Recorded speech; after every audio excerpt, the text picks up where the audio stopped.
quiet ourselves a little bit before we read the scripture.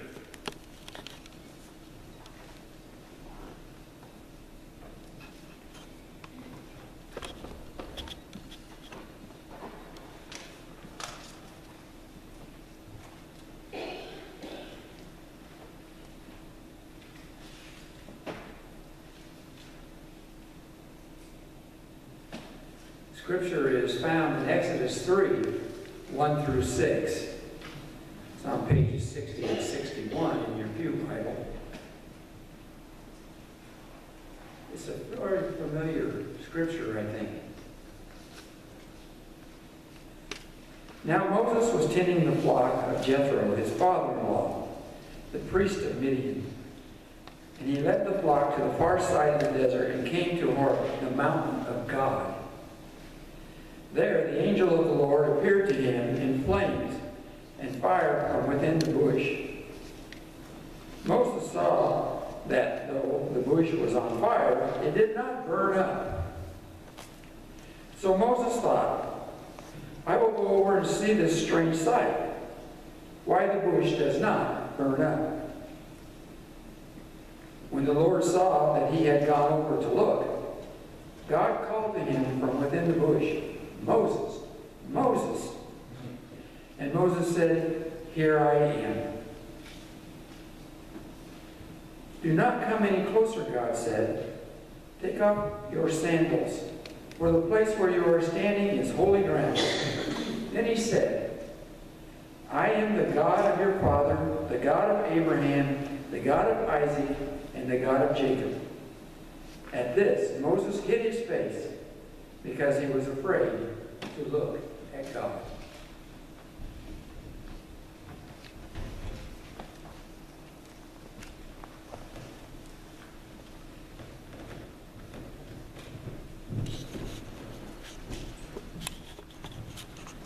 Good morning. Many of you might be surprised to know that I used to smoke cigarettes. Started smoking when I was 13. And it took me a long time to quit. It's been a long time, but I remember when I smoked, I used to spend a lot of time outside. One day I was at a yard sale and I saw this bench, and it was like a bed that someone had converted into this really nice bench. And I was like, oh yeah, I'm going to be able to sit on the porch in style now. And I bought this bench for like $20 and I put it on the porch. And I lived in a pretty bad neighborhood. And I never even thought anything about this other than this is going to be nice. I mean, it was just a little tiny porch. It was only like a concrete slab that was like 4 feet by 6 feet, just big enough for a bench. But one day my ex-wife, she starts freaking out and she comes and she's excitedly almost screaming, someone's on the porch, call the police. And I remember I looked outside and there was this young man who was clearly not in his right mind, and he was clearly coming off of drugs, and he was sitting on the porch right there in that little bench. And there was something in me that didn't do what I normally would have done. What I normally would have done would be threaten this guy, say I'm going to call the police, you know, I'm going to beat you up if you don't leave, something like that. But I felt something change in me, and I went out and I just wanted to sit with this young man on the porch and listen to his story, try to figure out what was going on in his life that had led him to this point. I wanted to figure out what made this young man tick. And my wife, at the time, she thought that I had completely lost my mind, right? But even though I didn't have a word for this that I have today, like ministry, that was what I was trying to do. Something had changed in me to the point where it wasn't about this young man inconveniencing me anymore. There was something more going on. Something I had to figure out what was wrong with this guy. I had to make sure that he was going to make it through the night, that he wasn't going to be a danger to himself or others. I wasn't just going to leave that up to the police. You know, and I can look back at certain points before I found the Lord, these times like this where it seemed like God was moving behind the scenes, where God was, even though I hadn't accepted God, even though I hadn't really intended to follow God very faithfully, there were these kind of flutters of God in my life. Moments just like this where I knew that something was changing. You know, have you ever shared your story with someone else and heard their story about how they were introduced to this wonderful God that we serve, and seen the similarities, you know, the familiar things about God? Even if your story is radically different, there's these familiar things because it's a familiar God that we have come to know. And we can see through other people's stories our stories somehow. And whether you were a heroin addict that found the Lord after a near-death experience, or whether you just found the Lord in Sunday school in 5th grade, I mean, there's this thing about God that's unchanging, about who God is. You know, and I can look back at these places where God was undeniable, but also before that, where God was these hints and flutters, shaping my life, moving me forward to this place that eventually I never would have imagined would bring me here. You know, all our journeys seem to start in the same place that Moses' journey started. There's moments where we begin to notice that God's at work, and we want to draw near to where God's at, to be close to where God is and what he's doing. And that's where Moses was at this point in his story.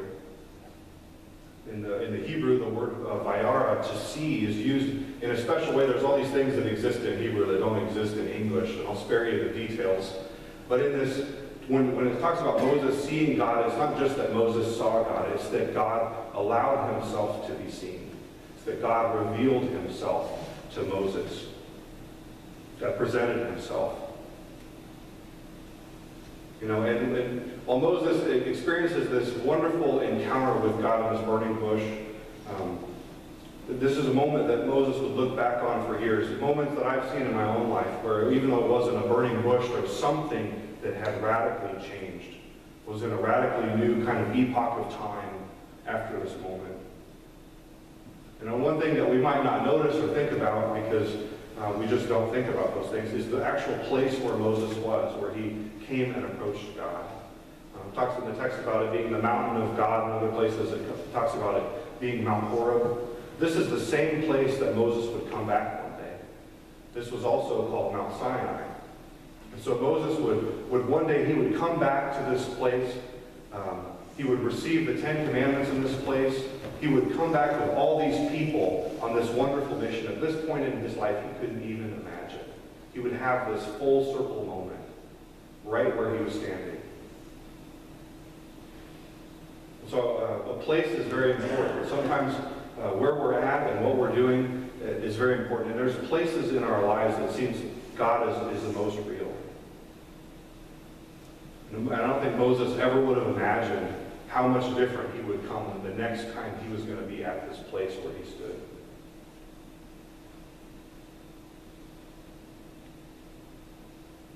You know, Moses was, he was born a child on the run from genocide. He became a prince. Now he had become a shepherd. And God had these other shepherd plans for Moses, bigger than he would ever have imagined, that God would make Moses into this big shepherd of his people. God would use Moses to reveal the next phase of God's covenant with his people. And I don't think Moses was in a place where he could have imagined anything about these plans that God had. In this story, we see God revealing to Moses something that theologians talk about a lot. Martin Luther, he talked about the hiddenness of God, about how there's parts of God that are mysterious, things that we just can't understand. We don't have the capacity. Robert Barclay, the great Quaker theologian, he talked about how, in talking about the justice of God, how everyone, he believed, would experience God revealing himself to him in this way. That they would experience what he called the great day of the Lord, where God would reveal himself in this unmistakable way. We would have a choice of either accepting God and choosing to follow God, or turning away, at least one time in our life. And for Moses, I think that's what we see here. We see God come to Moses in a way that's undeniable. We see the hiddenness of God revealed. We see this moment where God comes into Moses' life and there's no room for doubt. There's no room. The question, is God real, is not going to be a question that Moses has to wrestle with for the rest of his life. It's completely answered. It's strange, I think, that God reveals himself as God does in this burning bush, you know. What does it teach us about God, that God could be revealed in this way, this one time, in this one special way, that God is a burning bush? Fire often accompanies God in these revelations of the Yahweh of the Old Testament. And it symbolizes things about God like purity and set-apartness. And later, as Moses and his people were following this pillar of fire, it would symbolize God's guidance in his life. But what do we make of the bush part? What do we make of that? It's such an interesting thing that God would reveal himself in this way.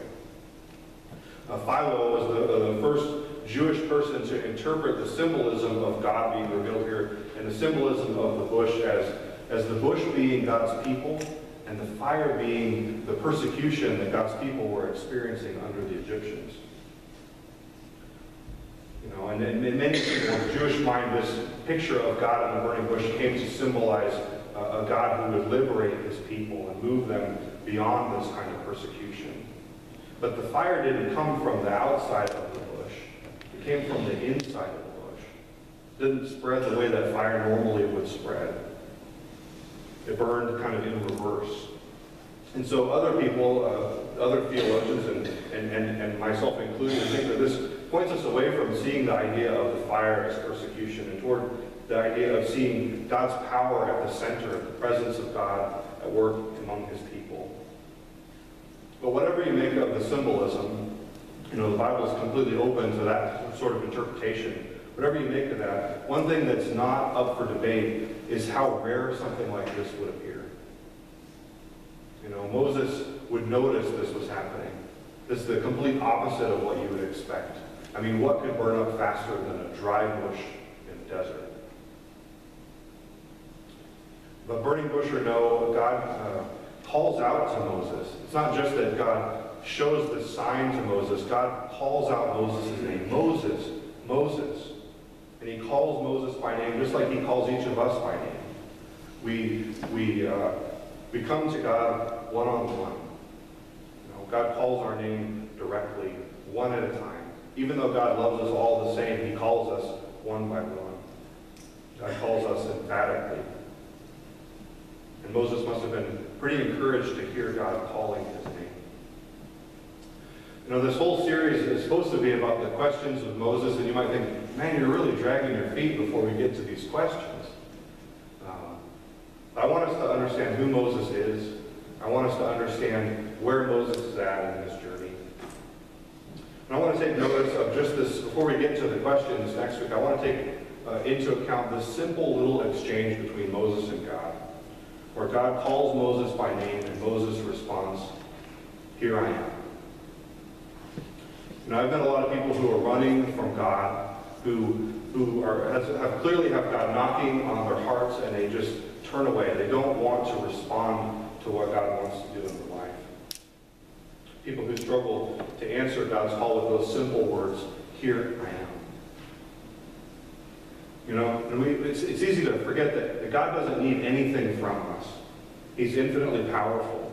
God even holds himself back from us to make room for us, to have our own free will, our own decisions, to make our own choices, to have room for personal responsibility. So God will never say that, "Here I am" for us. No one else in our lives can say that, "Here I am" for us either. We have to say it for ourselves. It has to be you. It has to come from you. We may journey with God together, but we must each come to God on our own and say, "Here I am." Or as Jeremiah put it, "Here I am, send me." Noticing God is one thing, but approaching God, that's a completely different thing. And that's what Moses begins to do here. And so it's only us, it's we alone that can, with God's help, respond to God and turn our whole orientation away from what we were doing to what God wants to do, to where God is at work in our life. When I was a youth pastor in Kansas, we had a small youth group. It was these wonderful kids, and they were completely different than the kind of broken kids that I first did youth ministry with back in Oregon. These kids were like tying for valedictorian. There were sports kids. There were, one of the kids was a deist who basically believed that God was this kind of cosmic clockmaker who wound up the universe, but you can't really know him personally. One of the kids in the youth group just didn't even believe in God at all, wasn't sure what to make of this whole God question. One of his little girls was the only girl from her entire family that went to church. She came faithfully every Sunday, in the complete opposite of what you might expect. But I never pushed any of those kids to try to answer that question, here I am. I never tried to force anybody to give themselves over to God in this way. You know, one thing I knew for sure as a youth pastor was that these kids had to own their own faith themselves. They had to come before God on their own terms and say, here I am. They couldn't just cling to the faith of their parents. They had to find a faith all their own, to come before God on their own. And no one could do that for them. And like Moses, many of them eventually did say, okay, God, here I am. You know, now what? And just like with Moses, it seems like right after you cross that bridge, after you have that moment where you say, here I am, Lord, then all of a sudden God starts saying some things about how we have to leave some things behind. If we want to keep going closer to God, we have to leave some things behind, like those sandals that Moses had to take off. We notice that we desire to draw near to God, that we start pointing ourselves back to God. We desire this intimacy.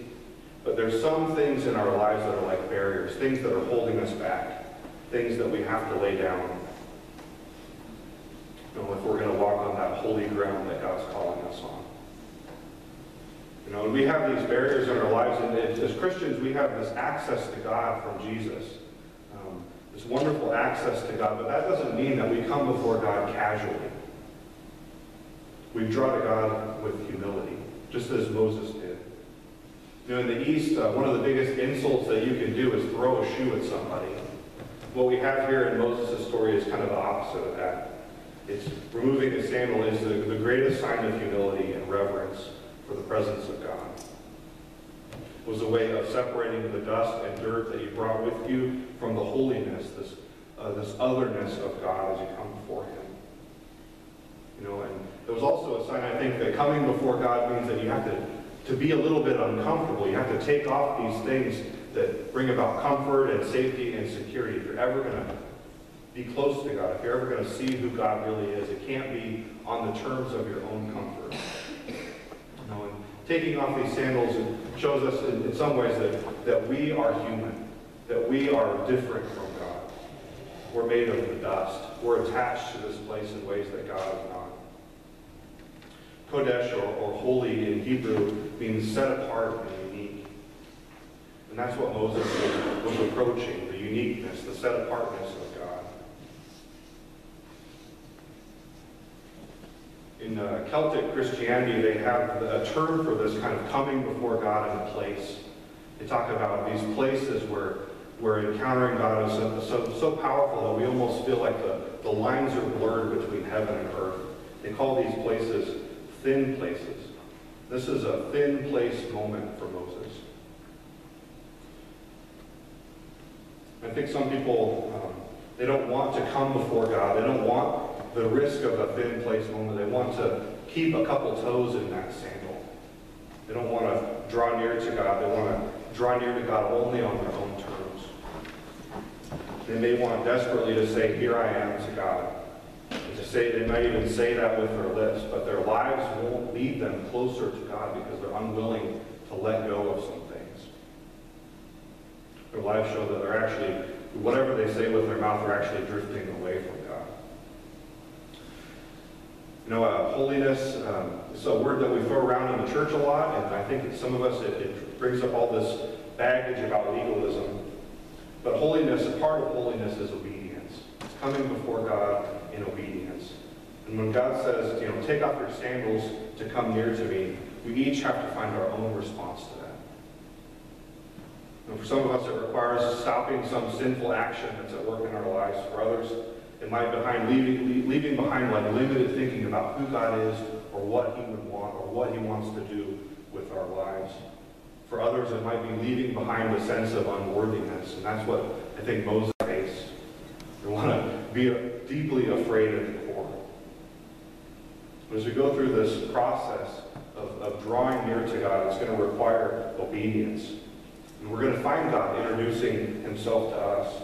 We're going to find this God speaking truth into our life, and speaking directly truth that comes from this God that's revealed as the God of Abraham, Isaac, and Jacob.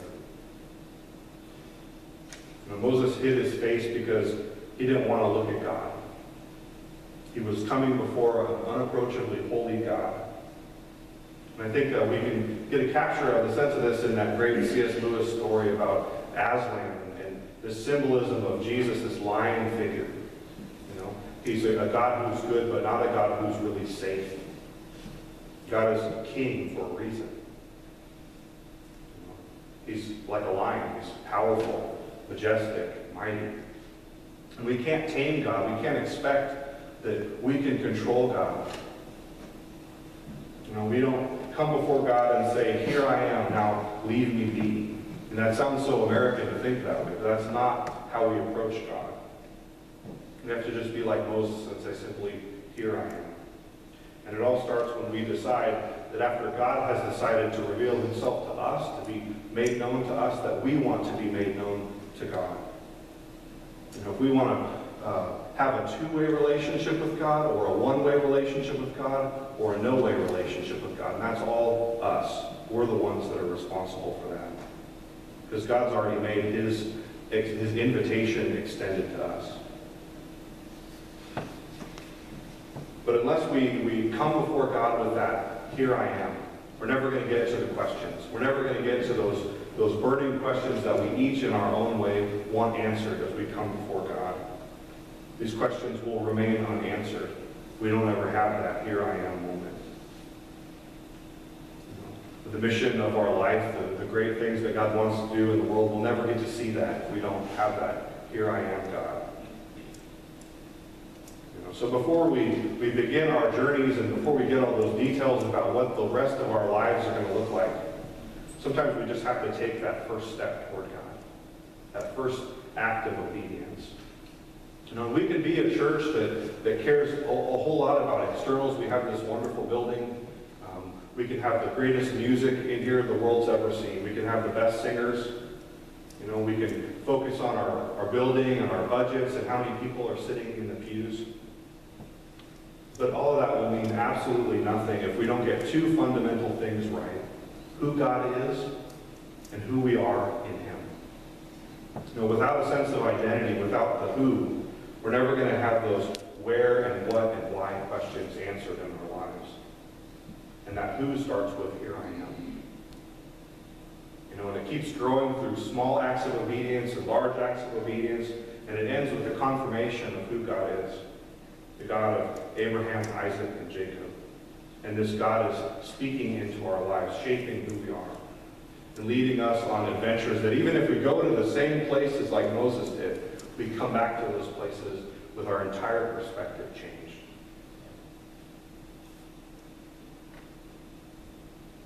So I want to go into a brief time of open worship, and then I want to engage in a little bit of an exercise. So just calm down, you know, seek God, and then I'll have a way for you to